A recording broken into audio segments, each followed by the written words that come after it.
One guy who doesn't care much about fashion trends is Warren Buffett. Did you know he still lives in the modest house he bought in 1958? When you hear about billionaires living simply, you always wonder, is he cheap or is he frugal? A look at the difference on The Breakdown.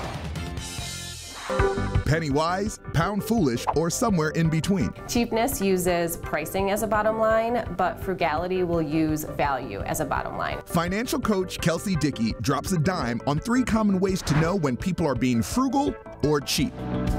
First up, it's the quality that counts. When it comes to being frugal and cheap, it really comes down to the intention behind why you're trying to save money. For example, when it comes to purchasing shoes, someone might buy the least expensive pair and then need to replace them every few months because they break down, as opposed to spending more and having them last several years. So it's actually not saving you any money. Where a frugal person won't buy the cheapest, but they might not buy the most expensive, but they'll keep their pair of shoes for a lot longer.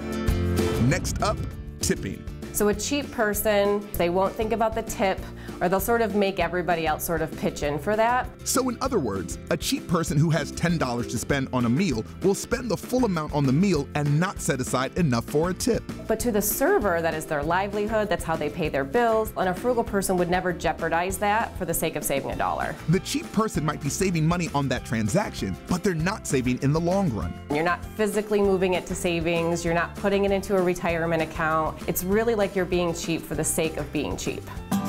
Our final example, what's the deal? You might clip coupons and then go buy some things that you really don't need at all. You really won't consume them. They don't add value to your life. That would be a cheap person's MO. And a frugal person, though, has the things that they enjoy buying, and they will try to find a coupon or a deal on those items, but they're not going to try and buy things that they don't need just because it's a good deal. And quite often, both will try to negotiate for a lower price or discount, but they go about it differently. But the cheap person almost feels entitled to it, where the frugal person sort of thinks it's a game, and at the end of the day, if they don't get it, they're okay with that, but they like trying. A nickel's worth of free advice on The Breakdown.